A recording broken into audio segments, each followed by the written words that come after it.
Boa noite a todos, sejam bem-vindos a mais uma reunião aí do Grupo UTIs Integradas e temos o prazer aí de incluir mais uma UTI participando do nosso grupo, o grupo BP, Hospital BP, Hospital Mirante, com a Viviane Veiga aí, que vai fazer parte do nosso grupo e hoje será a anfitriã que vai receber o nosso convidado. Bem-vinda aí, Viviane. Obrigada, Derlon. Boa noite a todos. Em primeiro lugar, em nome da BP, é um prazer a gente integrar o grupo das UTIs integradas. E hoje eu gostaria de convidar o Dr. Pedro Mendes. O Pedro é médico intensivista da UTI clínica do HC, da Faculdade de Medicina da USP, e ele é coordenador do CAMI e vai nos falar sobre ECMO respiratória, veno-venosa na prática. Pedro, seja super bem-vindo. Obrigado, Viviane. Na verdade, obrigado a todos pelo convite. É muito bom estar aqui para poder participar disso.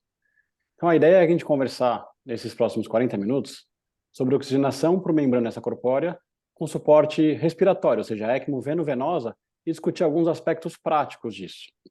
Então, lembrar que o suporte extracorpóreo em geral, ou seja, quando eu faço ECMO num paciente, eu estou falando de um suporte cardiopulmonar. Por que isso?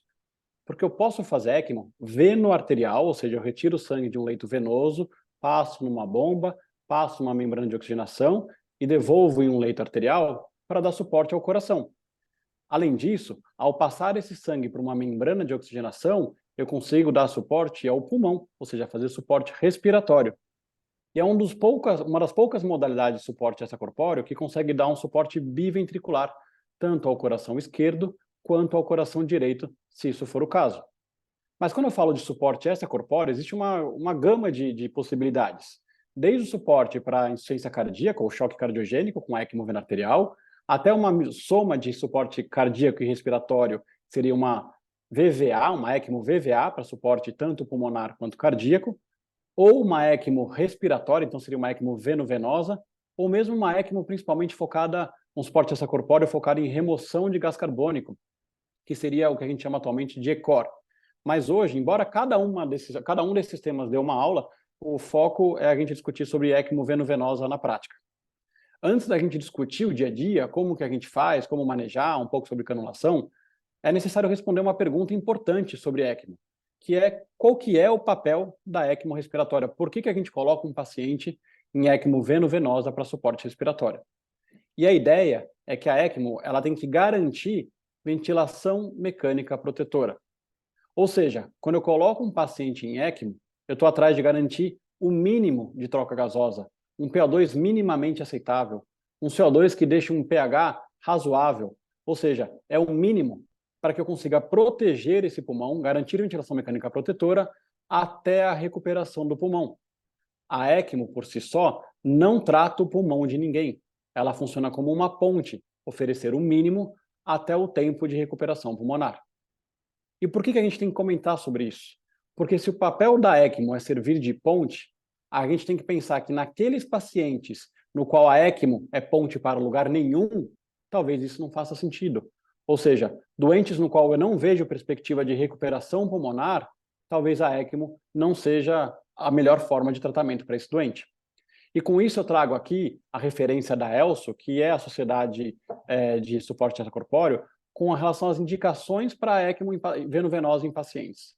Então aqui ele coloca nesse fluxograma essa ideia de que se eu tenho um paciente com uma relação PF abaixo de 150 milímetros de mercúrio, não é que ele vai para a ECMO, mas é o paciente que já tem aí um contexto de uma SARA moderada a grave, e aí eu já tenho que pensar no manejo desse paciente e recomenda-se fortemente o uso de posição prona, bloqueio neuromuscular se necessário, pensar numa estratégia de otimização de PIP, pensar talvez em NO, manobra de recrutamento, ou seja, eu vou otimizar a ventilação mecânica desse paciente.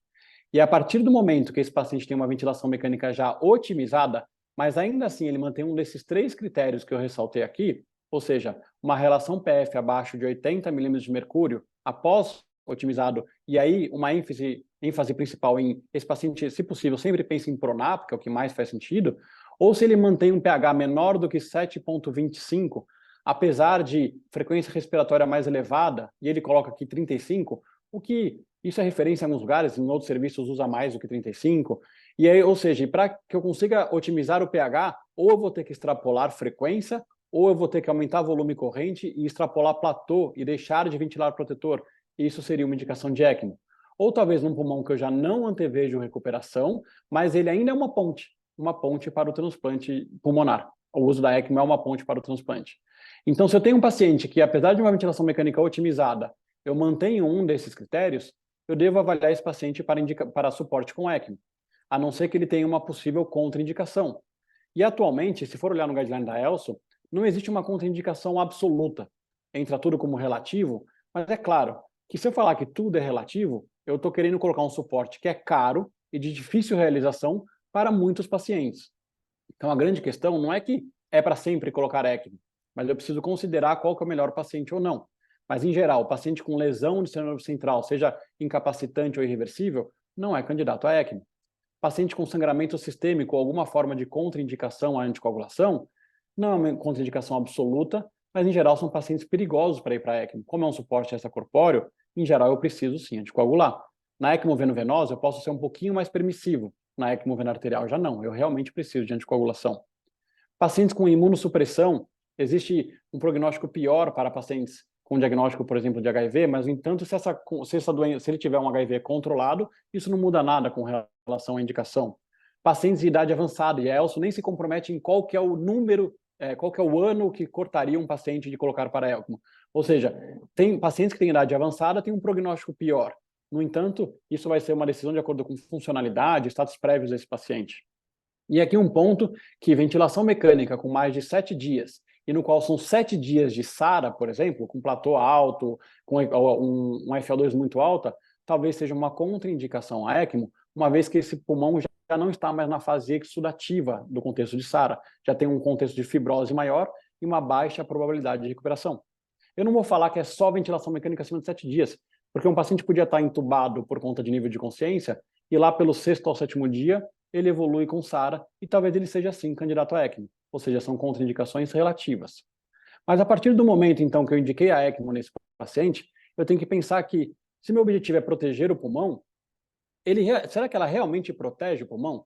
Na verdade, o que a gente tem de publicação é que, pelo que a gente tem de conceito atual de proteção pulmonar, de ventilação mecânica protetora, sim, ela é bem eficiente em fazer isso. E para isso eu trago aqui essa publicação, publicada no Blue Journal em 2019, que foi o estudo LifeGuard. E nesse estudo ele avaliou como que os pacientes que estavam pré-ECMO e depois foram para ECMO, como se comportou os parâmetros da ventilação mecânica. São cerca de 350 pacientes, e vejam aqui que nessa linha vermelha, que no contexto pré-ECMO, o paciente que tinha um volume corrente de cerca de 6 ml por quilo, isso acontecia em cerca de menos de 40% dos pacientes. No entanto, quando esse paciente foi canulado em ECMO, eu consegui manter a oxigenação e remoção de CO2 pela ECMO, eu consegui baixar as pressões e os volumes do ventilador mecânico, de modo que eu já tinha aí mais de 80% dos pacientes com uma ventilação mecânica protetora. Então, se o que você busca é baixar o volume corrente para um volume corrente de 6 ml por quilo, a ECMO te ajuda a fazer isso. E mesmo se a gente for pensar nos conceitos de driving pressure ou de mechanical power, então veja nessa mesma publicação no LifeGuards que antes a ECMO, uma driving pressure abaixo de 15 estava sendo respeitada ali em cerca de 30% a 34% dos pacientes. No entanto, após colocar os pacientes em ECMO, isso foi possível de ser atingido em cerca de 70% dos pacientes. Então eu consigo reduzir driving pressure, porque eu consigo baixar volume corrente, eu consigo baixar as pressões pulmonares. E o mechanical power também reduz, ou seja, se eu for usar aquele conceito de que a lesão pulmonar não é só decorrente de platô alto, não é só decorrente de um volume corrente alto, não é só decorrente de uma driving pressure alto, mas talvez uma combinação disso tudo, somando frequência respiratória, talvez eu consiga reduzir o mechanical power com a ECMO. Então veja que ao instalar a ECMO, eu consigo sair de uma geração de energia mais alta para uma geração de energia mais baixa quando eu coloco o paciente em ECMO, porque eu abaixo frequência respiratória, eu abaixo o volume corrente, eu abaixo pressão de suporte. E na prática, como que a ECMO veno-venosa é capaz de permitir isso? Então, aqui num desenho esquemático, publicado no New England de 2011, o que a gente tem habitualmente é a drenagem do sangue de um leito venoso. Então, a gente passa muito comumente na veia femoral comum, o catéter a cânula de drenagem, que ela vai até a veia cava inferior. Esse sangue é drenado e ele passa por uma bomba de propulsão. Uma vez que ele passa pela bomba de propulsão, então, ele vai passar por uma membrana de oxigenação.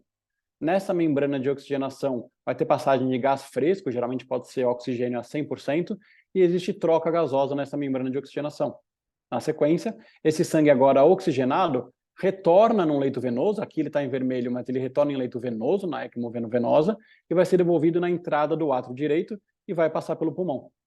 Se eu for fazer isso de uma maneira um pouco mais esquemática, então eu tenho o quê? Que o compartimento periférico, os tecidos, os órgãos, eles consomem oxigênio, esse sangue chega desoxigenado então para o coração bombeia esse sangue para os pulmões, onde ocorre troca gasosa, volta para o coração e é novamente ofertado ao compartimento periférico.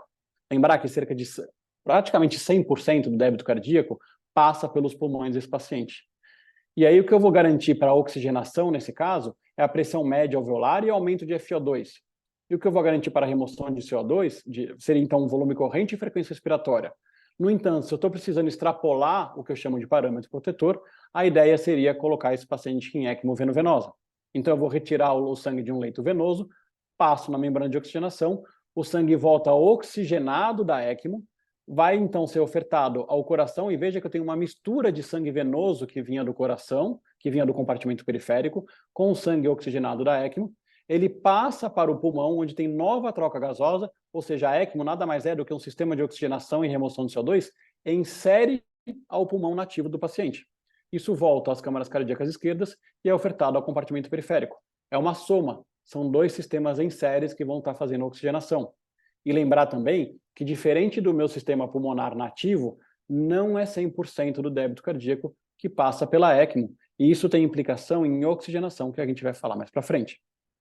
Na prática, se meu paciente tem critério, tem indicação adequada e eu optei por colocar esse paciente em ECMO, eu preciso pensar na canulação.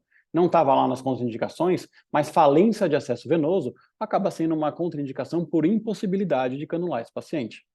Não é raro a gente fazer uma canulação periférica, ou seja, no ambiente no qual o paciente está, seja numa unidade de terapia intensiva, seja na própria UTI no qual ele será suportado com ECMO, ou seja, cuidado em ECMO, ou talvez ele pode ser canulado num outro serviço e então transportado para um serviço de referência. A canulação é feita pela punção através da técnica de Seldinger e uma dilatação progressiva. Então, vocês veem aqui nessa imagem que eu posso passar um dilatador de 12 French, 14 French, 16 French, 18 French, e eu vou passar aí cânulas de drenagem que chegam até 30 French, ou seja, são bem calibrosas, e tem cânula de devolução que em geral chega em torno de 20 French. Essa canulação, então, é feita percutânea, ela pode ser feita por intensivistas. Existem publicações que mostram segurança tanto na canulação veno-venosa quanto na canulação veno-arterial feita por intensivistas, com baixa taxa de complicação. No entanto, lembrar que esses serviços são serviços no qual é frequente a canulação feita por esse intensivista, ou seja, são pessoas com prática, e ainda assim, por mais que possa ser feito por intensivista, faz sentido, principalmente no serviço que tem ECMO veno-arterial, você ter o respaldo de uma equipe que está habilitada a manipular artéria, a suturar artéria, principalmente uma equipe de cirurgia vascular ou cirurgia cardíaca para te ajudar nesse processo, ou pelo menos ser um backup caso seja necessário. Uma vez que você passou essas cânulas, lembrar que a cânula de drenagem ela vai pela cava inferior e ela fica ali com uma posição próxima à veia hepática, ali próxima ao fígado e ainda na veia cava inferior. Esse sangue, então, vai ser devolvido pela cânula de devolução, que ela vem pela veia cava superior e ela vai desembocar ali próximo da entrada do átrio direito, onde esse sangue já retorna pela circulação para passar, então, no pulmão e por aí vai.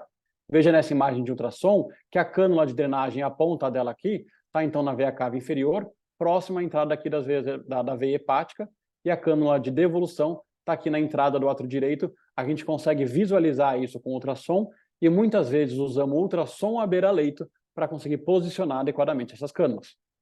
Aqui essa imagem, fora a ideia aqui do quão espantosa é essa imagem, assim, isso aqui é o quanto é possível você canular ECMO em qualquer lugar. Então aqui uma imagem então, de uma canulação de ECMO no metrô de Paris, e essa canulação de ECMO aqui no Louvre. Aqui é um contexto de ECMO veno-arterial em eCPR, ou seja, de canulação na parada, que não é o tema dessa aula que a gente está discutindo hoje. Mas, ou seja, é possível você montar uma estrutura no qual você consegue canular no local onde o paciente está, geralmente outra UTI, outra unidade, não frequentemente no metrô ou no Louvre. E uma vez que você canulou esse paciente, a gente tem que pensar em iniciar o suporte. Então, você já tem aquele paciente que ele tem as cânulas posicionadas, ele já está conectado ao circuito de ECMO, no qual você vai ter a bomba de propulsão, a membrana de oxigenação e o blender, que é quem vai dar o gás fresco que vai passar. Então, a partir do momento que esse paciente foi canulado, ele já está inteiro conectado, eu vou iniciar o suporte desse paciente. Então, aqui começa um som de fundo, desculpa se isso incomoda um pouco, mas a gente começa um fluxo de sangue pela ECMO, que vocês conseguem ver aqui pela imagem, baixo, geralmente cerca de 500 ml por minuto. Porque eu não quero, de uma hora para outra, tirar 500 ml de sangue do paciente e dar 500 ml de soro. Isso pode ser muito rápido e gerar instabilidade hemodinâmica. Então, eu mantenho um fluxo sanguíneo baixo até eu conseguir preencher todo esse circuito com sangue. Ele vai passar pela membrana de oxigenação e vai ter a devolução. A partir do momento que eu tenho, sim, todo o circuito preenchido com sangue, o que eu vou fazer vai ser ligar o fluxo de gás e eu vou subir tanto o fluxo de sangue quanto o fluxo de gás numa proporção próxima de 1 para 1. Ou seja, 1 litro de fluxo de sangue, eu vou deixar 1 litro de fluxo de gás naquele blender que a gente já comentou. E aí o que a gente vai ter aqui nesse início do suporte, o sangue que provém aí da ECMO é um sangue extremamente oxigenado. Veja aqui na imagem que ele está bem mais vermelho, porque como o fluxo de sangue nesse começo é baixinho, tem muita troca gasosa. Então o sangue que sai é extremamente oxigenado, tem uma diferença de cor muito clara aqui que a gente consegue ver. Conforme a gente vai aumentando o fluxo, essa diferença não fica tão nítida, porque uma vez que o fluxo é mais alto, isso reduz um pouquinho. E aí eu vou tentar subir esse fluxo de sangue de modo a atingir cerca de 50% a 70% do débito cardíaco do paciente, que habitualmente dá cerca de 3 a 6 litros por minuto no adulto. Na prática, eu não fico medindo o débito cardíaco já de saída enquanto a gente está iniciando o suporte. A gente vai meio que no olho, ou seja, eu vou subindo nessa proporção de 1 para 1 até olhar a saturação do paciente e ver que ela chegou no mínimo que eu aceito, ali uma saturação pelo menos superior a 80%, 85%. Então aí lembrar que a gente está numa situação que a gente comentou que 100% do débito cardíaco passa pelos pulmões, mas não é 100% do débito cardíaco que passa pela ECMO. Ou seja, por mais que eu vá subindo o fluxo de sangue, às vezes eu não consigo otimizar a oxigenação, a troca gasosa pela ECMO nesse paciente. E por que isso pode acontecer? Se meu paciente está extremamente hiperdinâmico, então veja nessa situação no qual eu tenho um paciente que ele tem um débito cardíaco de cerca de 4 litros por minuto e passa pela ECMO um fluxo de sangue de 2 litros por minuto. Eu tenho uma situação no qual 50% do débito cardíaco do paciente passou pela ECMO. Então, metade do sangue dele foi oxigenado. Agora, imagina num segundo momento no qual esse paciente fica hiperdinâmico e o débito cardíaco dele sobe para 10 litros por minuto. E eu mantenho os mesmos 2 litros por minuto de sangue passando pela ECMO. Agora, eu tenho apenas 20% do débito cardíaco do paciente passando pela ECMO. Então, minha meta é que eu consiga manter um fluxo na ECMO de cerca de 60% a 70% do débito cardíaco do paciente. Uma publicação no Intensive Care Medicine de 2013 mostrou que quando você tem essa relação de acima de 60% do débito cardíaco, eu consigo uma troca gasosa e uma saturação acima de 90% na maior parte dos casos. E aí, a partir do momento que eu comecei esse suporte, eu tenho que ficar um pouco atento também ao risco de recirculação em ECMO veno-venosa. Por quê? Se eu estou drenando o sangue da veia cava inferior e devolvendo na veia cava superior, é possível que eu tenha uma situação de recirculação.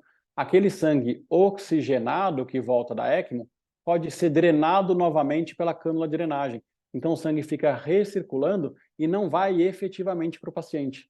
Essa recirculação também pode agravar a hipoxemia desse paciente.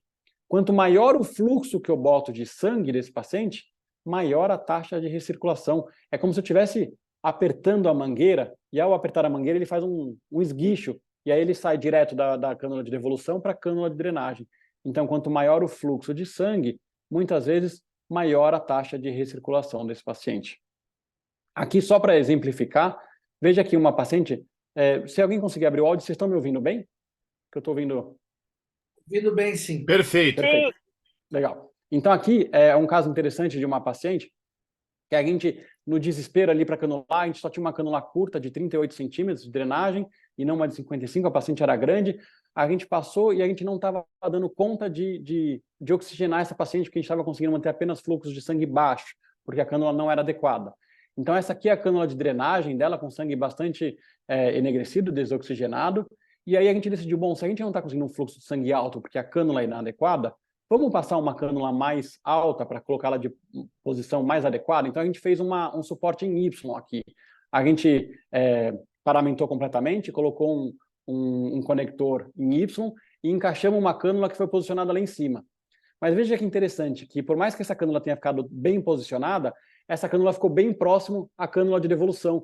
Então veja que o sangue que está vindo nessa cânula nova, que está lá em cima, aqui tem recirculação. Eu tenho uma cânula super vermelhinha e a cânula do lado com sangue já bastante desoxigenado. Olha como a diferença de cor. Parecia até aquele encontro das águas dos rios, do Rio Negro e Solimões, onde você misturava um sangue oxigenado que estava recirculando com um sangue que não estava recirculando.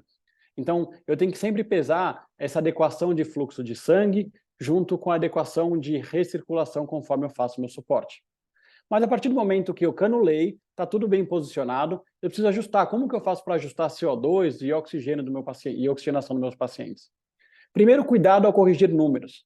Por quê? Geralmente esse paciente demorou a chegar na situação que ele está, ele já vem com uma hipercapnia, isso já fez um pH uma retenção de bicarbonato, e isso está associado a vasoconstrição ou vasodilatação no contexto de hipercapnia, e tem algumas publicações que mostram que variações muito rápidas e abruptas do CO2 num paciente que começa em ECMO está associada a mais complicação no sistema central. Então veja aqui nessa publicação no Blue Journal também que a taxa de complicação neurológica ela é maior, então a gente vê nessas colunas das pontas, quando eu tenho uma variação muito grande. Se o CO2 cai mais do que 50% de uma hora para outra, isso está associado a um risco maior de complicação neurológica. Então, iniciou o suporte, vai atrás do mínimo. Não vai atrás de normalizar a oxigenação, normalizar a CO2 desse paciente. Vai atrás do mínimo. Até com relação à oxigenação, trago aqui uma publicação do ICM de 2000, no qual o Vivek Alinen, junto com o Kenneth Palmer, eles mostraram uma coorte de 17 pacientes, em que pacientes em ECMO tinham essa relação PF que vocês estão vendo na tela. 48 de PF, 36 de PF, 51 de PF, com um doente em ECMO, gente. Ou seja, eram pacientes que eles, mesmo em ECMO, aceitavam que eles tivessem saturações próximas de 70%, e a maior parte desses pacientes estavam capazes de conversar e se comunicar com a família 3 a 7 dias após o suporte com ECMO. Ou seja, mesmo saturando 70%, ele falava com a família. A gente teve um paciente no contexto de COVID que ele conseguia interagir com a gente com uma saturação na tela mostrada de 40%. E isso porque o corpo vai se adaptando, e não adianta a gente querer resolver isso de uma hora para outra. Tem essa publicação no New England de 2009, no qual eles foram avaliando gasometria arterial, então, de alpinistas, conforme eles iam subindo o contexto do Everest. E veja que no pico do Everest, ou seja, lá no alto, você tem aí uma PO2 que pode chegar próxima de 40 milímetros de mercúrio, numa pessoa que está, eu não sei se bem, porque subir o Everest, acho que você nunca está bem, pelo menos nem da cabeça deve estar bem para subir o Everest, mas pelo menos ela conseguia fazer atividade física de subir o Everest com uma PO2 de 40, ou seja, a gente se adapta a essas situações. Então, na prática, tendo em vista que eu vou atrás do mínimo, do limítrofe, como que eu vou ajustar esse parâmetro? Eu comecei o suporte desse doente, eu vou aumentando o fluxo de sangue, como vocês veem aqui na imagem, porque ao mexer na bomba, ela aumenta a rotação, e o aumento da rotação ou redução da rotação gera um fluxo maior ou menor de sangue. Eu vou aumentar e reduzir o fluxo de sangue visando oxigenação, visando minha meta de saturação ou de PO2. Além disso, eu tenho que ter troca gasosa. Então, eu vou ter um blender que está aqui, é como se fosse um fluxômetro de gás que consegue misturar ar fresco com oxigênio, e eu vou passar esse fluxo de gás em contracorrente na membrana de oxigenação para conseguir ter a troca adequada de oxigênio e gás carbônico. E como que eu faço isso? Quem que eu subo? Eu subo o fluxo de sangue? Eu subo o fluxo de gás? Como que é? Lembrar da fisiologia que o oxigênio ele é razoavelmente difusível, ele não é tão difusível quanto o CO2. Ele é um conteúdo saturável, ou seja, o oxigênio, para você conseguir ofertar isso aos tecidos, ele depende da quantidade que a hemoglobina consegue ligar. Então, existe uma troca gasosa que é limitada pela perfusão. Eu preciso passar sangue com mais hemoglobina. Não adianta eu ter mais oxigênio. Já o gás carbônico, que é 20 vezes mais difusível e anda no nosso sangue, na verdade, no nosso corpo, em diversos compartimentos, ele tem uma troca mais limitada pela difusão. Ou seja, o oxigênio, o que acontece? Se eu passo um gás que está rico em oxigênio, dali a pouco o meu sangue já não tem mais como pegar oxigênio, porque todas as hemoglobinas estão ligadas ao oxigênio. Não adianta eu passar mais fluxo de gás, porque o sangue não dá conta. Então, eu tenho que trazer mais sangue. Ou seja, quando eu quero falar de oxigenação, o mais importante é o fluxo de sangue. O fluxo de gás precisa para ter alguma troca, mas uma quantidade baixinha já basta. Então, o fluxo de sangue é igual a oxigenação. Já gás carbônico, como ele se difunde muito rapidamente, eu preciso trazer mais gás fresco, eu preciso aumentar o fluxo de gás, porque ao aumentar o fluxo de gás, eu trago mais gás fresco para ter mais troca. Então, para a troca de CO2, o fluxo de sangue também importa, sim, mas quem importa mais para trocar CO2 é aumentar o fluxo de gás que passa pela ECMO. Então, ou seja, oxigênio, ele quase independe do fluxo de gás. Se eu tiver 1 litro de fluxo de gás naquele blender, já basta. Ele depende muito de fluxo de sangue. Quanto maior o fluxo de sangue, melhor a oxigenação. Já o gás carbônico depende mais desse fluxo de gás. Ele também precisa de fluxo de sangue, mas o maior determinante da troca de CO2 é o fluxo de gás. Nessa publicação da PLOS ONE que a gente fez em estudo experimental, a gente consegue ver aqui com relação à transferência de gás carbônico.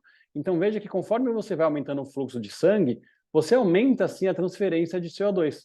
Em contrapartida, se eu aumento o fluxo de gás, que aqui está relatado como sweep, de 2 para 5 para 10, eu aumento muito a transferência de gás carbônico. E a transferência de oxigênio? Ela é determinada principalmente pelo fluxo de sangue. Aumentei o fluxo de sangue, eu aumento a troca de oxigênio. E uma vez que eu fiz esse ajuste, ou seja, eu colho gasometria e vou atrás de um pH razoável, ali um pH 7,35, o CO2 que não precisa corrigir, ele só precisa me dar um pH aceitável. Eu vou atrás da saturação e eu posso tolerar saturações aí de 80, 85 de saturação, aumentando o fluxo de sangue, mas eu fiz tudo isso para conseguir garantir ventilação mecânica protetora. Como que eu vou ajustar esse paciente da ventilação mecânica? Eu tenho que proteger esse pulmão de lesão induzida pela ventilação mecânica. Isso seria, até o termo talvez não seja o mais adequado, mas eu quero gerar proteção pulmonar. Então, o que é mais feito, não obrigatoriamente tem que ser esses parâmetros, eu vou baixar as pressões, baixar os volumes. Eu vou deixar uma frequência respiratória baixa, para não fazer aquela abertura e fechamento cíclico, então uma frequência em torno de 10. Eu vou deixar um ΔP ali em torno de 10, que é o que foi estudado na maior parte das vezes. Isso até pode ser um pouco mais alto, mas em geral vai ser um volume corrente bem baixo, que isso vai gerar, porque a complacência é muito baixa. Eu vou deixar uma PIP em torno de 10 a 15, tem publicações que são favoráveis a PIPs mais baixas, a PIPs mais altas, mas em geral em torno de 10 a 15, e uma FO2 o mais baixo possível. Então a nossa ideia é isso, eu vou ajustar aqui o fluxo de sangue para ter a oxigenação mínima, que eu acho aceitável. Eu vou baixar os parâmetros do ventilador, então veja que aqui nesse caso está uma PIP de 7, com uma frequência respiratória de 15, uma pressão acima da PIP em torno de 10, com uma FO2 de 21 nesse caso em questão, e isso estava gerando um volume corrente aqui, ó, um VTI de em torno de 50, isso não é nem suficiente para lavar o espaço morto, ou seja, são pressões muito baixas, e nesse momento esse paciente estava aqui com uma PM de 78, com uma frequência de 100, com uma saturação de 87, que naquele momento parecia adequado quando o vídeo foi realizado com relação ao suporte. Mas lembre-se, gente, que o pulmão e a ECMO tornaram sistemas de oxigenação e troca de CO2 em série. Se por acaso esse paciente está muito hipoxêmico, eu já estou usando fluxos muito altos de sangue na ECMO, eu posso otimizar a ventilação pelo pulmão, é um sistema em série. Então eu posso usar sim mais o pulmão. É claro que a gente sempre quer poupar o pulmão, mas eu posso subir mais a PIP, eu posso subir mais o volume corrente, eu posso ir atrás do pulmão se eu achar que a hipoxemia está sendo muito deletério para aquele paciente em questão. Uma vez que eu já defini esses pontos de ajuste de troca gasosa e proteção pulmonar e ajuste de ventilação mecânica, tem alguns pontos de atenção que vale a pena no dia a dia a gente comentar. Aqui é um desenho esquemático bem tosco de paintbrush, é como se fosse um paciente que a gente dividiu ele só para pensar em como funciona a ECMO. Então, dá até para ver que é o mesmo paciente, né? Cinzinha e bolinha, é a mesma pessoa, só rachada no meio. Então aqui eu tenho uma situação onde eu tenho o chamado ponto P1, então o sangue sai do paciente e ele passa para o P1. Aí depois ele passa pela bomba, ele vira P2. Ele passa pela membrana de oxigenação, ele vira P3. Como que é o P1? O P1 é cânula de drenagem, está tirando sangue. É um sangue desoxigenado que vem da periferia. E como ele está puxando, ele está antes da bomba, é uma pressão negativa, em geral de menos 20 a menos 100 milímetros de mercúrio. Tem serviço que mede todas as pressões de rotina. Então você começa a ver, olha, se a pressão está ficando muito negativa, menos 100, menos 110, é igual o que a gente já viu para diálise. Ou será que o catéter não está batendo na parede do vaso? Será que ele não está fazendo uma pressão muito negativa? Será que esse paciente não está hipovolêmico? Então, medindo a pressão, eu já consigo ver isso. Se eu não meço isso, eu posso ver uma complicação que a gente chama de chicoteamento, que é o quê? Como ele fica sugando a parede do vaso, a cânula começa a vibrar, e isso gera essa imagem que vocês estão vendo aqui na tela. Veja a cânula de drenagem dessa paciente, ela começa a chacoalhar. Isso é um fenômeno que a gente chama de chicoteamento, que sugere aí que a pressão em P1 está muito negativa. Qual que é o preço disso? ele fica tentando drenar o sangue e não consegue. O fluxo de sangue do seu paciente cai e talvez isso pode piorar a oxigenação. Nessa paciente aqui, nesse outro caso, a pressão estava tão negativa, porque a gente já havia encostado a cânula de drenagem na parede do átrio, que ele fez esse suco, ele até cavitou a membrana. Vocês conseguem ver nessa imagem aqui, de tão negativa que estava a pressão. Se a gente tivesse a monitorização, a gente poderia ter percebido isso antes de ver uma cânula chegando a cavitar, como está vendo aqui no caso em questão. E P2? P2 ainda é cânula de drenagem, porque ainda não passou pela membrana de oxigenação. O sangue ainda é desoxigenado da periferia, mas já passou pela bomba. Então, uma pressão positiva, geralmente em torno de 100 a 200 milímetros de mercúrio. O ideal é a gente manter ela abaixo de 300 milímetros de mercúrio, tá? Ou seja, ela é pré-bomba, é uma pressão alta. E lembrar, gente, que essas pressões que eu falo, elas podem variar de acordo com a membrana de oxigenação que vocês usam no serviço de vocês. Isso varia de marca para marca. Então, aqui a gente tem uma situação que é isso aqui, é justamente P2, que é uma situação onde eu tenho uma pressão bem positiva, com sangue desoxigenado. Lembrar que situações onde eu tenho coágulo na membrana, como vocês veem aqui nessa imagem, então aqui é uma membrana de oxigenação cheia de coágulo, a membrana funciona como uma resistência à passagem do sangue. P2 vai subindo progressivamente. Isso pode ser um sinal para mim de que essa membrana está indo embora, que talvez eu tenha que trocar essa membrana. Inclusive, se antes eu conseguia, aqui é uma publicação que mostra a relação entre rotação em RPM e fluxo de sangue. Se antes com uma rotação de 2.000 RPM, eu conseguia fazer 3.000 ml de fluxo de sangue, e agora os mesmos 2.000 geram 2.000 de fluxo de sangue, isso mostra que a resistência está atrapalhando o fluxo de sangue. Eu consigo ver isso à beira-leito no meu dia a dia. E na sequência vem P3. P3 é o ponto onde já passou pela membrana. É uma cânula de devolução, ela vai estar até marcadinha com vermelho, de sangue oxigenado. Então é um sangue já que vai ter uma pressão de oxigênio bastante alta, às vezes de 400, 500 milímetros de mercúrio. Se esse sangue começa a ficar pós-membrana desoxigenado, ou seja, uma PO2 abaixo de 200, 150, isso mostra uma membrana que não está fazendo mais o papel dela. Além disso, se eu tiver uma pressão, ainda vai ser positiva, porque já é pós-bomba, mas se por acaso eu tenho uma relação entre P2 e P3 muito grande, um gradiente muito grande, isso sugere que a membrana que está entre elas não está funcionando bem. Então eu consigo entender isso para manejar o meu paciente. Em geral, quando eu vejo aqui P3, eu vejo se a oxigenação está adequada, às vezes até olhando pela própria cânula, como a gente mostrou naquele vídeo anteriormente. A cânula de drenagem com sangue bem escuro, a cânula de devolução com sangue já bem oxigenado. Além disso, lembrar que esse paciente, geralmente, o sangue sai do paciente, passa no circuito extracorpóreo a 4.000 ml por minuto, muitas vezes, e aí, nesse contexto, ele volta para o sangue. Existe um risco muito grande desse paciente ficar hipotérmico. É importante lembrar de usar alguma forma de aquecedor, e esses aquecedores eles são conectados, geralmente, na membrana de oxigenação. A maior parte das membranas de oxigenação, elas são 3/4, 1/4. Isso não é sempre, mas 3/4 de membrana utilizada para oxigenação, 1/4 para trocador de calor. Então, a gente conecta aqui que ele vai passar água aquecida na membrana e otimizar o aquecimento. Em geral, ele aquece antes da troca gasosa, porque a troca gasosa ocorre mais adequadamente a temperaturas próximas à superfície corporal. Lembrar de outros pontos de cuidado importante. Lembrar que esse doente é um doente, que ele tem uma cânula lá que pode ficar lá por um tempo prolongado. Então, a gente tem que ter muita atenção ao curativo, tanto a troca do curativo conforme a recomendação do curativo específico, não precisa ser diária, mas aí vai de acordo com cada tipo de curativo. Lembrar que existe um risco de tração, e são imagens catastróficas quando você vê uma cânula de ECMO que voa e ou é sangue para todo lado, ou entrada de ar. Então, lembrar de fixar adequadamente, às vezes fazendo meso, então treinando a sua equipe para como fazer isso de maneira mais adequada. Lembrar que você precisa estruturar no seu serviço como vai ficar o seu carro, o seu suporte de ECMO, ou seja, onde fica alguma forma de sistema de backup, eu consigo acessar rapidamente, eu consigo visualizar. Então, a gente tem que criar uma rotina no nosso serviço para cuidar adequadamente desse paciente. Lembrando que o sangue vai passar por um sistema extracorpóreo, então é necessário anticoagulação. Falei para vocês que ECMO veno-venosa, isso não é obrigatório a todo momento, mas é sempre indicado sim, senão tem um risco de trombose na membrana. Em paciente com ECMO veno-arterial, aí sim é obrigatório, pelo risco de embolia para o sistema nervoso central e isquemia, mas a gente anticoagula, e aí pode ser com heparina não fracionada, heparina de baixo peso molecular. A monitorização dessa anticoagulação varia de serviço para serviço. O que é mais utilizado é o que a gente faz na prática com heparina de não fracionada, que é o uso de TTPA, mas alguns serviços usam 2 métodos em conjunto, às vezes TTPA e TCA, às vezes anti-10A e TCA, e por aí vai. Lembrar que para você conseguir fazer um serviço que ele funciona adequadamente, adequado, um treinamento de equipe, não adianta uma pessoa saber o suporte de ECMO, todo mundo precisa saber cuidar daquele paciente e das intercorrências, porque o normal de ECMO, monótono, é chato. Nada acontece, mas quando acontece, parece um caos, todo mundo tem que estar treinado.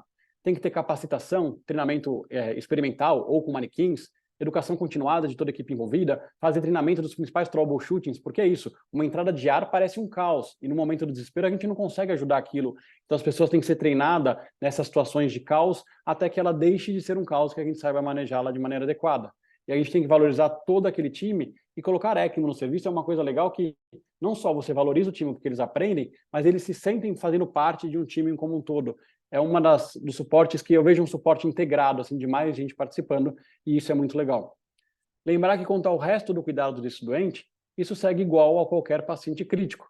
Então, se você acha que se é indicado o despertar diário, então é possível, então aqui num paciente que ele está em ECMO, ventilação mecânica, e fazendo joia, faça o despertar diário, alimente adequadamente seu paciente, faça profilaxia de TEV. O suporte é igualzinho, ele pode tomar banho, ele pode se mexer, não é para mudar nada disso. Aqui um paciente em ponte para transplante pulmonar estubado, em ECMO veno-venosa. Aqui uma foto de uma paciente lá da Karolinska, da Suécia, no qual ela falou que ela queria ir em ECMO para a casa dela para comer uma macarronada, e a casa dela era a mais de 200 quilômetros do hospital, e eles deram um jeito de levar ela para comer macarronada junto com a família. É claro que eu acho que isso não é igual a qualquer paciente crítico, né? Isso pelo menos isso não é muito frequente, mas, ou seja, não é para o paciente em ECMO ficar imóvel e porque ele está conectado ao circuito de ECMO. E aí, conforme o pulmão desse paciente vai recuperando progressivamente, lembra, é o pulmão que recupera e não a ECMO que faz o pulmão recuperar, eu vou pensar em desmamar esse quadro da ECMO. Falei para vocês que isso são sistemas em série. Conforme o pulmão vai melhorando, esse paciente vai oxigenando cada vez melhor. Eu vou reduzindo progressivamente o fluxo de sangue desse paciente. Então, estava 4 litros, vai para 3 litros. Continua oxigenando bem, vai para 2,5 litros. Em dado momento, se eu ainda não acho que dá para baixar o fluxo de sangue totalmente, porque tem risco de trombosar se for abaixo de 2,5, 2 litros, eu posso começar a baixar a FO2 daquele blender. Então, ao invés de passar um gás em 100%, vai passar um gás em contracorrente de 50%. Então, eu vou desmamando até o momento onde eu faço um teste de autonomia. O que seria o teste de autonomia? Eu vou lá, então eu vou diminuindo progressivamente o papel da ECMO, até o momento que eu vou fechar o gás fresco. Ou seja, esse paciente vai ter a ECMO circulando nele, mas eu não deixo o gás passando em contracorrente, ou seja, não há mais troca gasosa. E se esse paciente tolera ficar sem troca gasosa pela ECMO só com pulmão nativo, esse paciente pode ser decanulado, ou seja, uma situação no qual ele não precisa mais da ECMO. E aí, acho que era isso que eu queria dizer, e aí só um último slide sobre evidência. O que tem de evidência em ECMO? Lembrar que na pandemia, em 2021, a Conitec, que é a Comissão de Incorporação de Novas Tecnologias do SUS, recusou a incorporação de ECMO no contexto do SUS aqui no Brasil, e no contexto de que realmente a evidência não é super forte por isso, a discussão teve outras evidências de equidade e por aí vai, mas o que a gente tem de principal evidência para ECMO vem desses 2 trabalhos, que é o CESAR Trial, publicado em 2009, e o EOLIA, publicado em 2018. Se a gente for somar esses trabalhos, a gente tem aí um resultado positivo, favorável ao uso de ECMO em ARDS, mas lembrar que o CESAR Trial tem uma crítica grande, ou seja, os pacientes que eram candidatos a ECMO eram deslocados para um centro especialista em ECMO e onde a ECMO era realizada. Os outros pacientes que não eram candidatos a ECMO permaneciam no centro de referência. Então a gente não sabe se foi randomizado o ECMO ou cuidado no centro especializado. E o estudo EOLIA, que foi um estudo, e o CESAR foi positivo. E o estudo EOLIA, que foi um estudo neutro, ou seja, não mostrou benefício com a ECMO, ele teve a crítica de que houve um crossover grande. 30% dos pacientes que não deveriam receber ECMO, receberam ECMO, então isso faz com que o resultado tenda à neutralidade. Se a gente for somar os resultados, usando como falha terapêutica, morte ou precisar de ECMO, ou seja, os pacientes que eram do grupo controle, mas precisaram de ECMO, se tudo isso for considerado falha terapêutica, a evidência atual é favorável à ECMO. Mas é claro, não é uma evidência robusta, e isso mostra só que ECMO talvez tenha sim o seu papel, mas tem que ter uma indicação restrita, não é para todo paciente, não é para qualquer lugar, em qualquer contexto, tem que ser equipe treinada adequadamente, tem que ser de uma maneira adequada. E com isso, acho que os pontos chaves ficam que o papel da ECMO em SARA ou ECMO veno-venosa é reduzir a lesão pulmonar induzida pela ventilação mecânica. A ECMO não trata o pulmão, ela não reverte as disfunções, não adianta passar em paciente com DMOS, então cuidado com a seleção de casos. Ao iniciar o suporte, ajuste os parâmetros, como a gente comentou, e pensa na fisiologia dessa troca pulmão, ECMO e paciente. Não existe uma grande evidência para ECMO veno-venosa em pacientes de SARA, e de resto, o cuidado do paciente segue igual ao cuidado de todo e qualquer paciente crítico. Muito obrigado, viu, gente? Obrigada, Pedro. Excelente tua apresentação. Queria falar a todos que perguntas fiquem à vontade, ou pelo chat, ou pelo microfone, fiquem super à vontade. Pedro, a gente já tem algumas perguntas aqui, então vamos lá. A Patrícia está te perguntando, está te parabenizando pela apresentação. Poderia relatar o uso e a sua experiência para paciente com SARA por extensa contusão pulmonar e tórax instável após trauma torácico? Acho que assim, independente da etiologia da SARA, a ECMO veno-venosa ela pode ser indicada sim, então isso é possível. A gente usou sim em pacientes com trauma.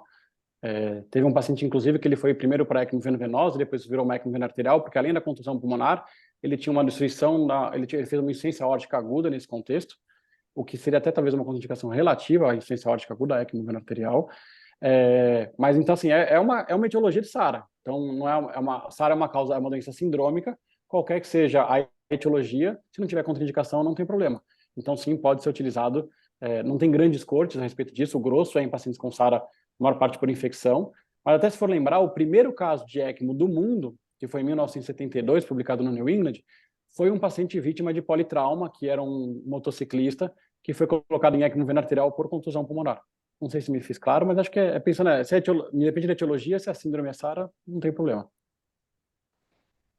A Ellen está de mão levantada. Ellen, fica à vontade.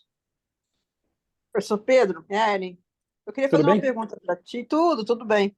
Assim, a gente tem as indicações e as contraindicações para canaloma ECMO, né? E fica muito subjetivo essas contraindicações, sabe? Vocês acabam usando o RESP score, o score prognóstico, para indicar ECMO ou não? Toda vez que alguém pede uma avaliação para um suporte com ECMO, existe mais de um score para tentar prever o prognóstico desse paciente, mas a gente usa sim um RESP score como ferramenta para auxiliar nessa decisão. Queira ou não, acho que o RESP score também tem algumas coisas um pouco subjetivas, às vezes você não sabe exatamente qual que é a etiologia no momento da indicação e você vai pontuar ele de maneira diferente. Então tem um certo grau também num score objetivo, existe um certo grau de subjetividade, mas a gente usa sim para ajudar nessa decisão, principalmente naqueles casos que são mais controversos e que há dúvida na equipe. Então, se um é mais favorável, o outro é mais contrário, e aí o RESP score já mostra uma sobrevida muito baixa, a gente, em geral, opta por não colocar, ou pelo contrário, se é uma dúvida e o RESP score mostra uma boa chance de sobrevida, então a gente usa assim como parte da ferramenta de decisão. A gente tem, principalmente durante a pandemia, a gente usou critérios de contraindicação mais restritos do que a ELSO coloca atualmente. Isso tem vantagens e desvantagens. Eu acho que as vantagens é que você está num contexto de um suporte caro, que o SUS não paga, então faz sentido você ser mais restritivo, sim.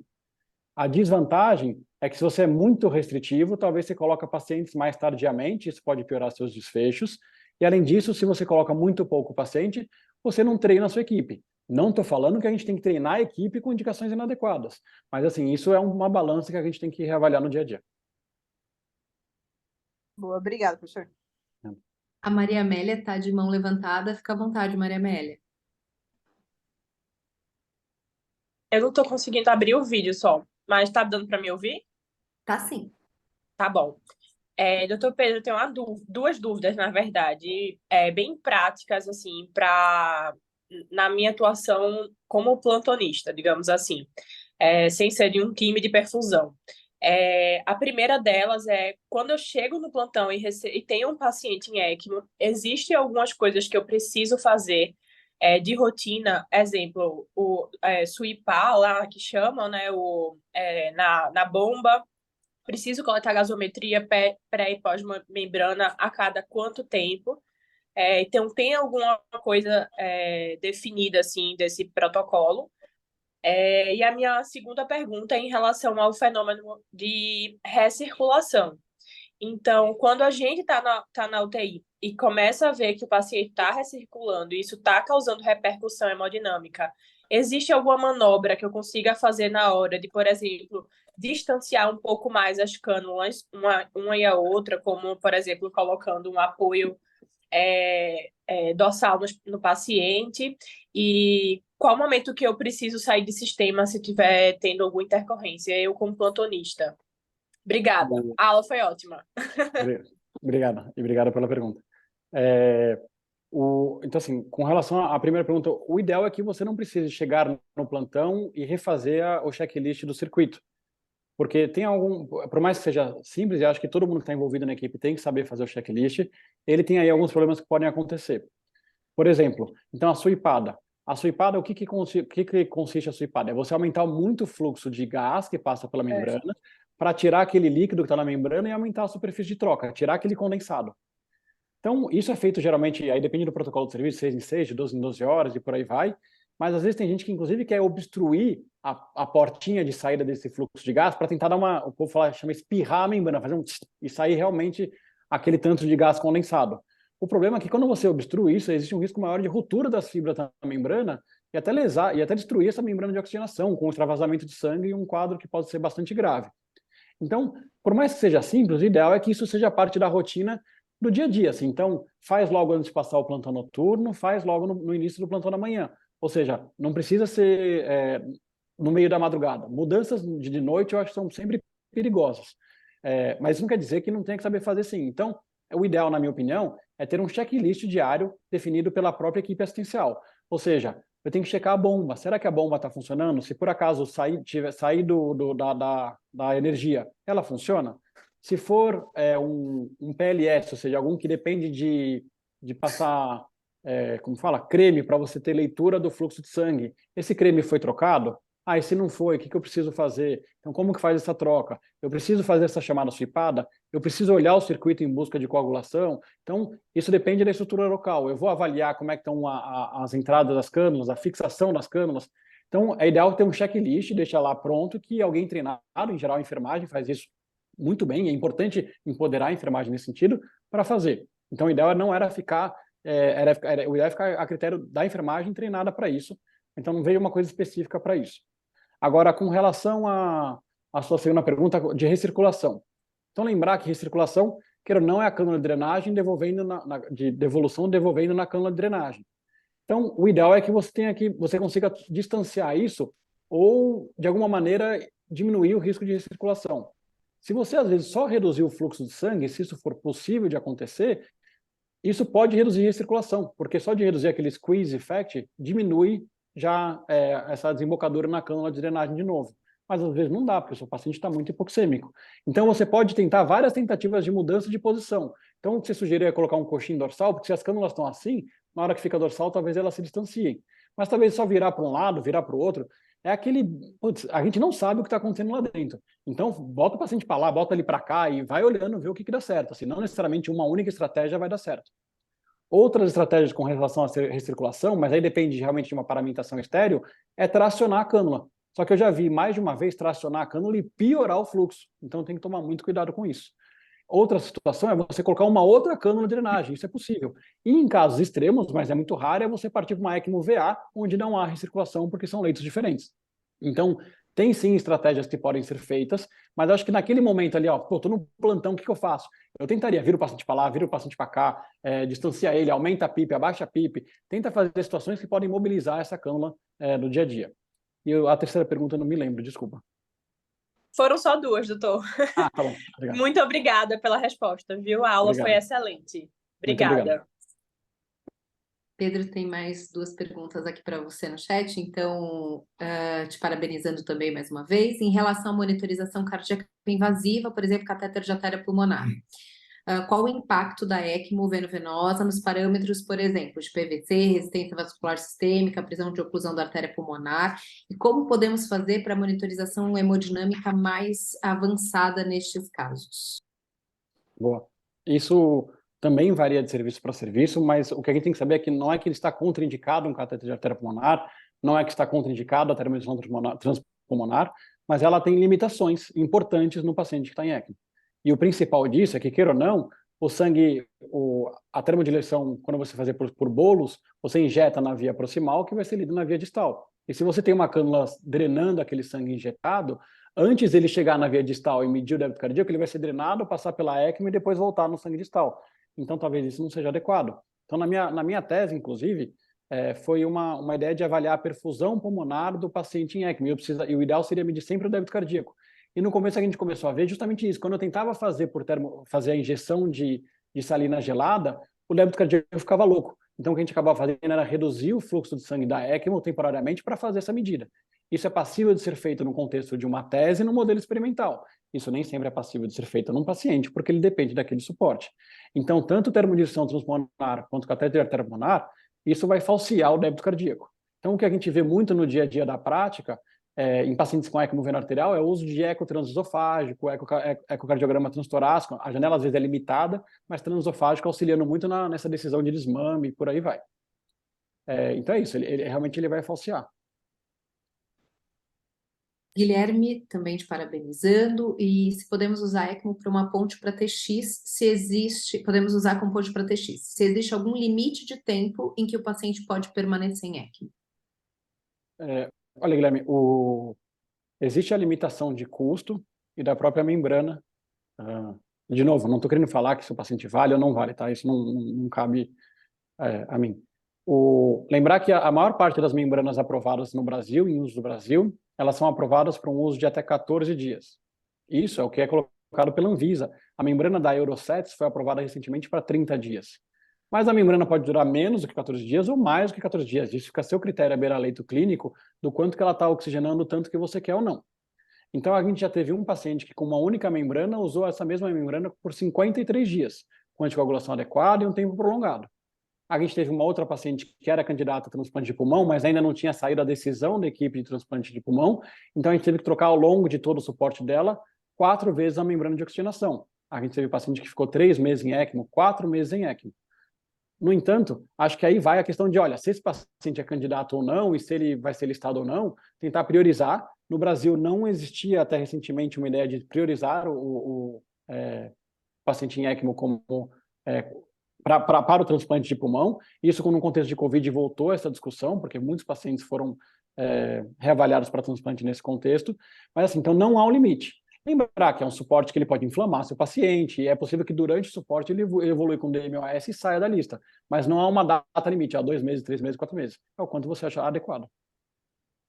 Pedro, parabéns aí pela tua apresentação. Deixa eu fazer aqui algumas provocações aí para que a gente possa discutir um pouquinho mais.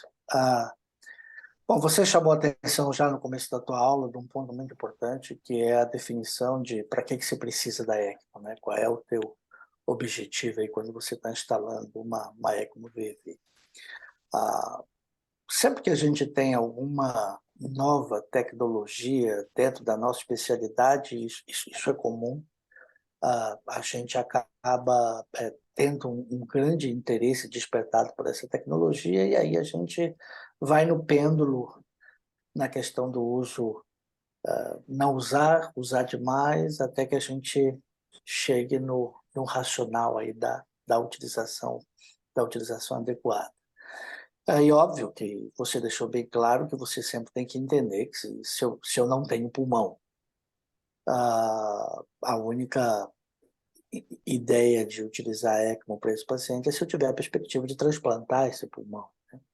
Agora, se eu tiver limitações, contraindicações aí para o transplante, não vai fazer sentido eu pensar nisso. Enfim, eu fiz esse comentário todo para chamar a atenção para algo que eu acho que torna isso muito complexo. A Ellen, na pergunta dela, colocou a questão dos scores. A gente sempre tenta, de alguma forma, apelar para os scores para tornar a coisa um pouco mais objetiva, mas eles são subjetivos.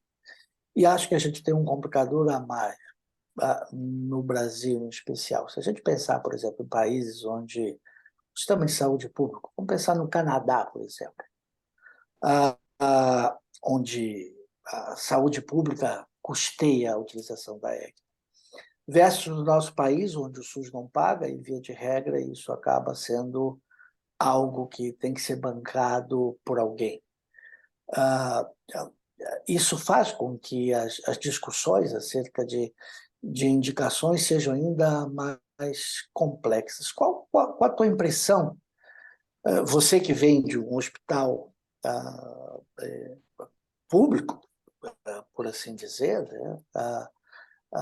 Onde você tem uma situação muito maior da preocupação com a questão custo, versus uma utilização no nosso país que é muito mais instituições privadas, onde a ECMO deixa de ser um custo e passa a ser parte importante da receita. Na tua opinião, isso é um fator que complica ainda mais essas decisões? Sim, acho que isso tem que passar, né, em toda decisão de qualquer suporte no hospital público, custo e eficiência para o sistema como um todo faz sentido, e daí o papel da Conitec, eu acho que é interessante isso. Mas, assim, queira ou não, eu acho que faz sentido que a gente tenha centros, mesmo no serviço público, centros de excelência ou de referência, não precisa ser excelência, mas centros de referência para o cuidado desses pacientes, e a gente deveria criar um sistema que funcionasse como rede, porque não pode ser candidato a ECMO apenas o paciente que caiu por sorte naquele lugar.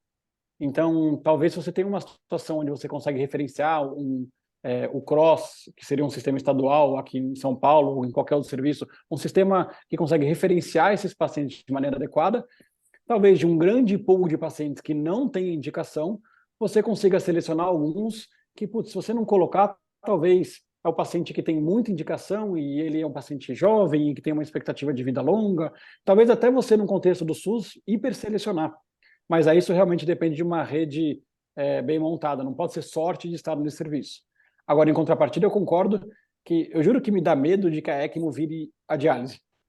Nada contra a diálise, eu acho que é fundamental, mas quem nunca colocou aquele paciente na diálise que você fala, esse paciente não sai de jeito nenhum, mas tá bom, vai, liga a diálise aí, depois a gente vê o que faz. Putz, eu acho que o custo da diálise caiu e gera esse tipo de coisa, mas a questão, é claro que o custo é muito importante, mas a questão é suporte orgânico. Então, esse paciente faz sentido um suporte orgânico, seja um suporte renal ou um suporte pulmonar ou não. Então, assim, me dá medo realmente que a ECMO seja de tal maneira que a gente, vai, coloca esse paciente ECMO, depois a gente pensa. Então, atualmente o custo é proibitivo, esse tipo de coisa não ocorre. Mas acho que isso também tem que ser levado em consideração. Então, acho que tem que sim entrar na balança, acho que deveria haver um sistema de rede que referenciasse, talvez no SUS, pacientes mais selecionados do que no privado. Em contrapartida, uma queixa ao que aconteceu no contexto da Conitec é que falar que não existe equidade em ECMO no Brasil parte do princípio, então, que já que eu não posso dar de maneira igual, eu não vou dar. A gente está dando de maneira igual e desigual. A gente tem centros públicos e privados que oferecem ECMO. Então, daí já não há equidade. Então, talvez criar um serviço de rede, fazer isso de maneira mais adequada, seja mais... ofereça mais equidade, eu não consegui pensar na palavra de mais adequado, do que a gente fazer como está atualmente. Seria um passo importante. O Pedro, uma pergunta rápida. Voltando para a discussão da monitorização, vamos assumir a ideia de que um paciente que você indicou uma ECMO VV, você está assumindo que o coração está bom, né? Então, isso de alguma forma te deixa um pouco mais tranquilo com relação à demanda da monitorização.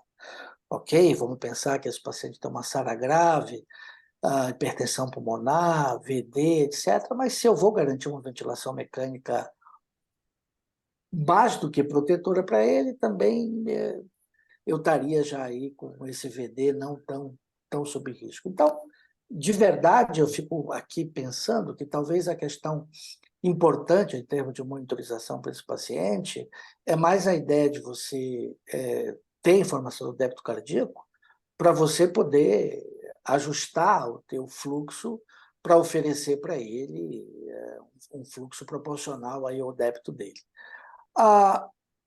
Os métodos de monitorização de contorno de pulso não poderiam ser alternativas dentro desse objetivo, estritamente aí de você monitorizar débito?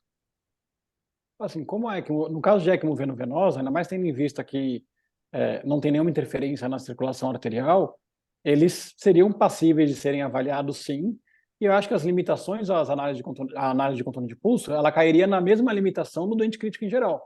Então, acho que a ECMO não acrescentaria uma limitação nesse contexto.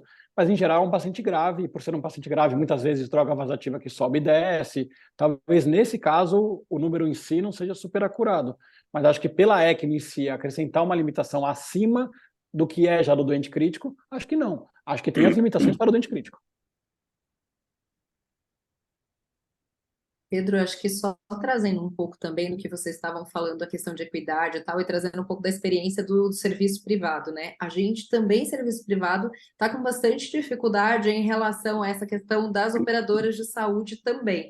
Então, hoje, a gente tem muita judicialização para ECMO, ou então muito paciente com negativa posterior e glosa também relacionados a ECMO. E até usando o parecer da Conitec e uma série de outras questões. Então, realmente, assim, eu acho que hoje é uma questão a ser discutida não só no serviço público, mas no serviço privado também a gente tem vivenciado isso. E aproveitando, vocês publicaram muito na época da Covid, uma experiência gigante aí que vocês tiveram. Mudou alguma coisa para vocês? Aí uma provocação. Pré-Covid e pós-Covid, o olhar da ECMO, alguma coisa de conduta, de indicação, de momentos de retirada, de manutenção no serviço de vocês na era ECMO, pré-Covid e pós-Covid? Aí, de uma maneira subjetiva, o Covid ele deixou uma ressaca geral, assim, né? Então, depois disso, diminuiu a quantidade de equipamento disponível, então a gente diminuiu a indicação no pós-Covid num contexto, talvez, de estresse da equipe, então, assim, o fluxo diminuiu, inclusive. E somado ao fato de que não existe um sistema de referência adequado, então, não teve a indicação foi baixa, a quantidade de pacientes indicados foi muito mais baixa. Nesse momento agora, a gente está passando numa ideia de uma reestruturação dos critérios de indicação e contraindicação, justamente para tentar rever isso e ver se faz sentido a gente virar um centro ELSO, porque nesse momento o HC por si só não é, o INCORE. Então agora está, junto com a nova titular, a professora Ludmila, estão sendo revistos os critérios de indicação e contraindicação justamente para esse objetivo. Mas assim, imediatamente foi uma ressaca, uma redução de material, e agora está tudo isso sendo revisto. Fernando? E aí? Parabéns, Pedro, muito bom. Obrigado.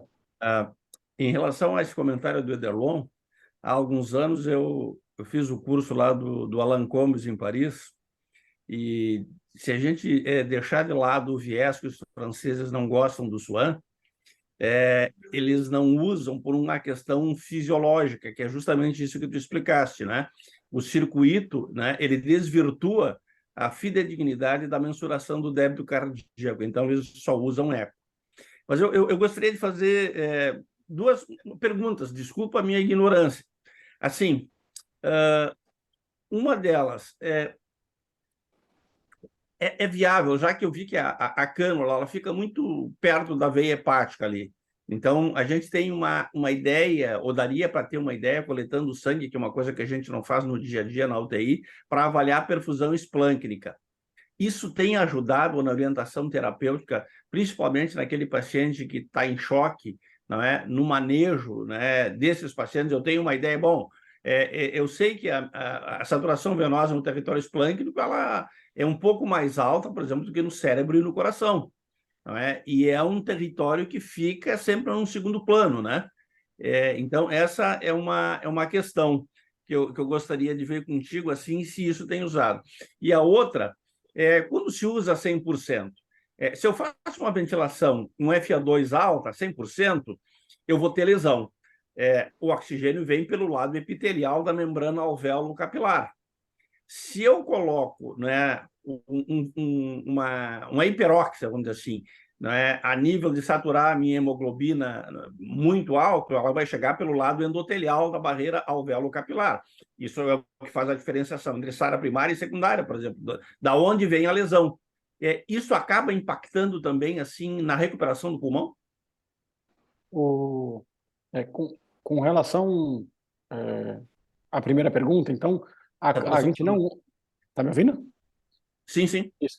Com relação à primeira pergunta, a gente não usa geralmente a gaso da cânula de drenagem para avaliar a perfusão esplâncnica, porque o fluxo de sangue pela ECMO geralmente é um fluxo muito alto, em torno de 4.000 ml. A cânula ela é multiperfurada, então ela vai incluir tanto aí a questão da veia hepática, quanto o próprio leito que vem da veia cava superior, inclusive. Então é uma mistura, isso não vai refletir exclusivamente o território esclêncnico, então a gente não usa isso de rotina. Com relação ao quanto que você ofertar um sangue, porque queira ou não, se são sistemas em série, a ECMO vai oxigenar o pulmão e o sangue que chega no pulmão, ele chega totalmente oxigenado.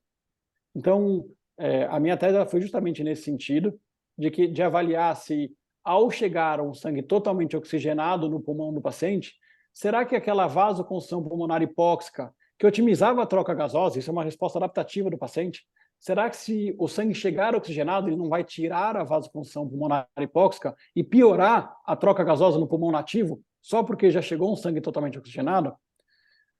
Existe um trabalho anterior ao meu que mostrou que se você leva esse sangue extremamente oxigenado, ele reverte totalmente a vasoconstrição pulmonar hipóxica.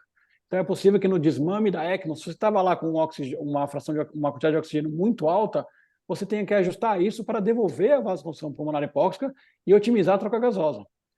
Na nossa publicação, a gente usava a ECMO para manter aquela saturação mínima, 85, 88, ou seja, a gente não levava isso para chegar a um sangue extremamente oxigenado no pulmão, porque uma vez que tem a mistura de sangue desoxigenado com sangue oxigenado pela ECMO, o que chegava no pulmão não era uma FO2 de 100%.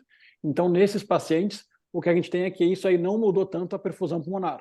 Então, sim, tem o potencial de ter uma ação no pulmão nativo, mas se você usa metas mais baixas de oxigenação, em geral isso não interfere tanto. Aí ajudaria o cateter da artéria pulmonar para medir a pressão na artéria pulmonar, né? Não medir Ele pode débito. trazer informações. É. E a gente chegou até a discutir, já pensou se por acaso, isso é claro que é muito pouco provável, mas se a gente tivesse uma oxigenação no território venoso tão alta e uma chegada de oxigênio no pulmão tão baixa, que ao invés do oxigênio vindo do pulmão para o paciente, ele fosse do paciente para o pulmão dele, porque que ele não troca é gradiente. Então, talvez se a gente conseguisse criar isso. Mas, em geral, não, porque um pouco de oxigênio já leva uma PO2 do alvéolo lá para cima, né? Mas isso até fisicamente é possível, né? A troca se inverter. O Pedro, se a gente for pegar um contexto histórico, há 50 anos atrás, quando você começou a utilizar o catéter de artéria pulmonar, nos anos seguintes se depositou muito a ideia de que passar o catéter de artéria pulmonar ia diminuir a mortalidade dos pacientes. E a gente discute isso até hoje. Com a ideia de que, óbvio, como é que uma ferramenta de monitorização pode mudar desfecho. Mas ainda muita gente não tem essa ideia. A mesma coisa eu vejo com a ECMO. Se deposita muita expectativa do ponto de vista de a ECMO mudar desfecho. Mas é claro que o desfecho está muito mais relacionado à maneira como você vai tratar o teu paciente, as outras disfunções que esse paciente tem. A gente não pode deixar de ver a ECMO como mais uma estratégia de suporte. Ela não está tratando doença alguma. E que talvez até dessa maneira eu nem tenha que olhar para a perspectiva de benefício da ECMO olhando o desfecho duro de mortalidade. Se a gente for fazer essa avaliação, e você mostrou aí os 12 estudos principais, a gente vai, claro, ficar com a percepção de que a evidência é bastante fraca para a gente ter isso. Mas você concorda com essa ideia de que a gente precisa diminuir um pouco essa expectativa do ponto de vista de que eu vou colocar a ECMO e isso salva o paciente, e olhar para a ECMO como mais uma estratégia, e que o desfecho do meu paciente vai depender muito mais de todo o meu conjunto de tratamento que eu estou oferecendo para ele? Sim, sim. E, claro, todos nós somos favoráveis à medicina baseada em evidência, e quando a gente fala de medicina baseada em evidência, a gente fala em desfechos duros, e quando a gente fala em desfecho duro, a gente quer ver que a mortalidade caiu. Mas, queira ou não, eu concordo plenamente que isso pode variar. É só até outros exemplos fora a ECMO. O que a gente tem de medicina baseada em evidência, a diálise contínua não muda absolutamente nenhum desfecho em doente crítico. No entanto, eu acho que ela tem seu papel em alguns casos e que muitos desses pacientes foram excluídos de estudos, ou quando você coloca uma população geral, não é ela que faz toda a diferença, porque o cara que chega na diálise contínua é um cara tão grave que a mortalidade dele vai ser super alta. Então, a gente não conseguiu mostrar esse desfecho. Mas todo mundo que tem diálise contínua disponível no serviço usa em casos selecionados. eu acho que a ECMO ela tem esse mesmo papel. Eu acho que se a gente for tentar colocar num grande trial, isso não acaba que não sai, até porque o próprio Eolia, que foi feito lá na França, não tinha equipoise para isso, então as pessoas iam lá e colocavam quando ele estava no grupo controle, então a evidência não vem. Mas acho que sim, realmente, acho que ela é mais um cuidado em pacientes selecionados, acho que ela faz sentido. A gente vai passar por isso agora com os 2 estudos de ECMO em choque cardiogênico, o ECMO CS e o CLS. Ou seja, foram 2 trials negativos para o suporte de ECMO VA em choque cardiogênico, mas eu não acho que isso vai mudar a conduta dos serviços que colocam choque cardiogênico em ECMO, eles vão continuar colocando. Aí começa aquela crítica, bom, então eu coloco porque o meu paciente não é o desse estudo, e por aí vai. Mas eu concordo que assim, acho que queira ou não, ela é mais um suporte. Se a indicação for inadequada, diálise faz mal, ventilação mecânica faz mal, a discussão não tinha se ECMO é melhor ou não. A discussão acho que cai sobre se o suporte orgânico naquele paciente cabe ou não. Você sabe No, que quando eu, no pegando a choque, diálise como exemplo, Fernando, só para finalizar, pegando a diálise como exemplo, eu fico feliz quando o estudo mostra não interferência na mortalidade, porque eu teria dificuldade até para entender por que houve diferença na mortalidade. Então, eu fico feliz quando eu vejo isso como resultado do estudo. Fernando, desculpa. não, tranquilo. Na questão do choque cardiogênico, né?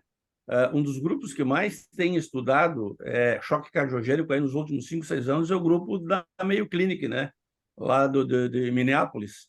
E o Jacob Jensen tem um monte de publicação nesse sentido, e um desses estudos, desses grupos, eles apontam que eles indicam, né, que há uma associação entre o uso do catéter artéria pulmonar e a redução de mortalidade no choque cardiogênico. Eu acho que não pode, como o Derlon bem falou, não dá para um método de monitorização. Aliás, há muito tempo eu tenho dito que eu já desisti de querer que a qualquer intervenção, talvez só a ventilação mecânica, e às vezes é questionada, reduza a mortalidade no doente crítico.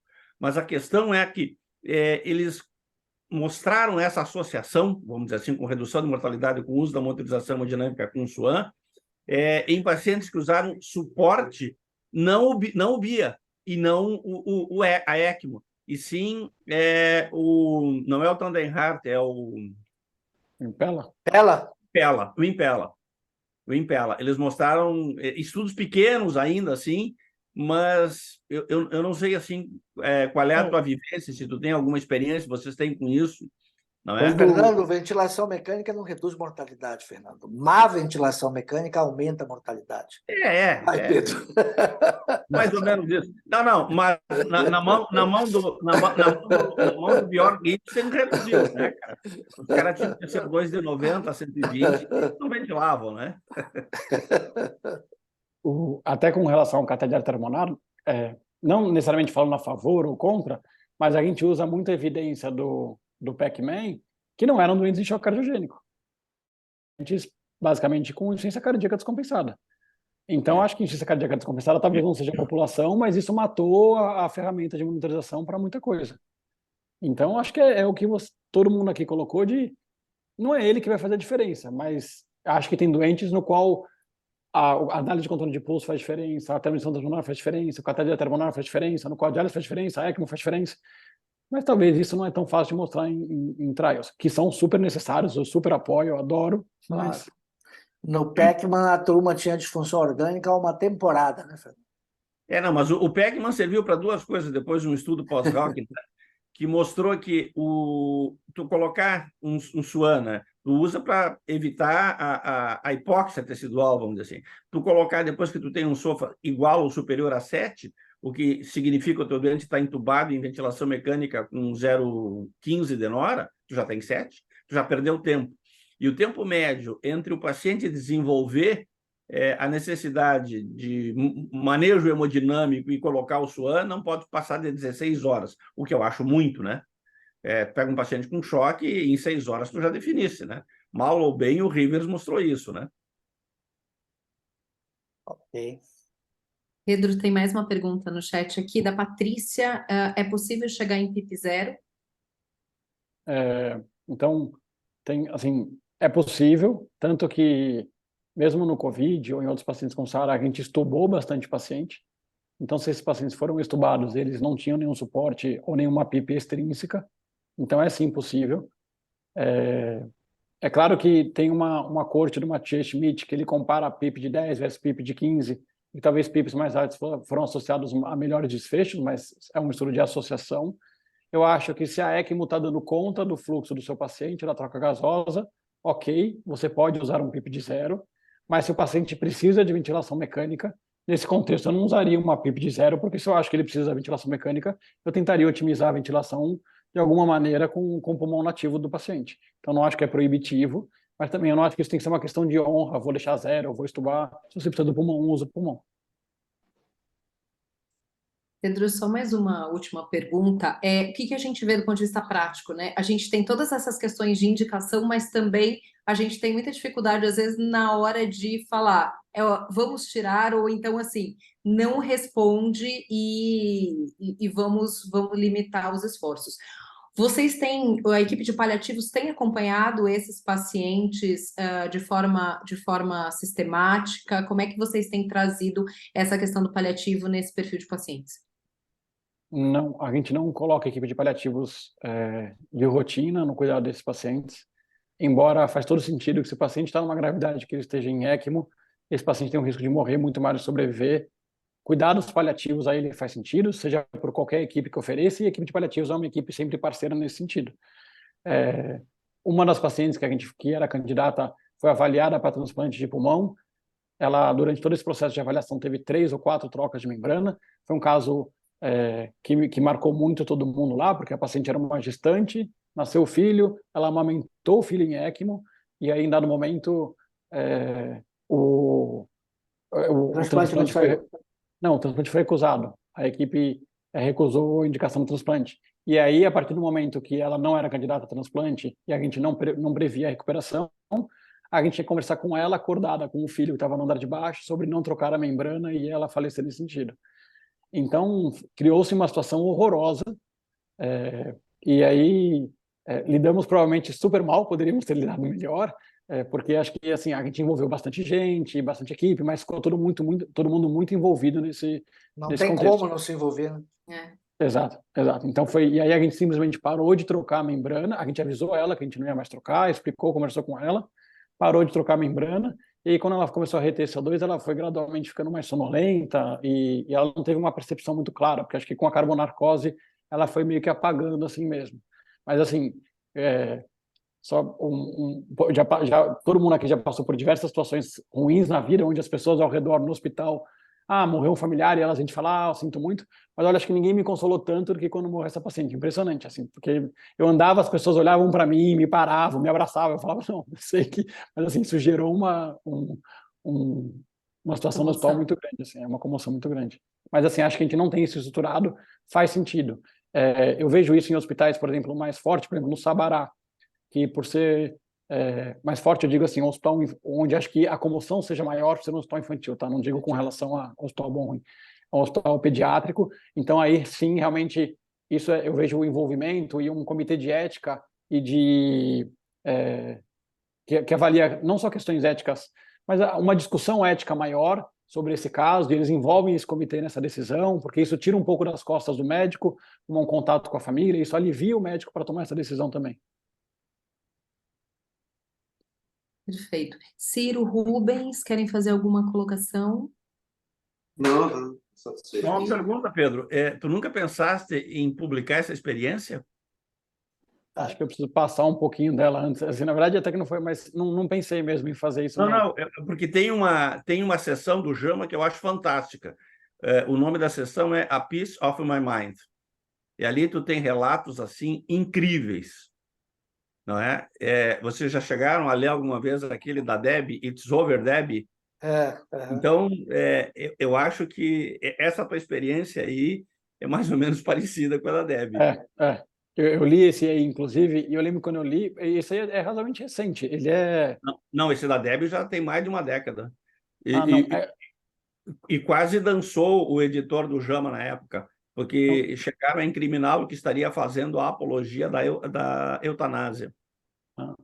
Não é. Eu estou confundindo. Teve recentemente uma publicação de uma retirada do suporte em ECMO, e eu lembro de quando eu li, assim, as coisas envolvidas eram muito menores do que a gente passou com essa paciente específica, assim, sabe, de filho, amamentação.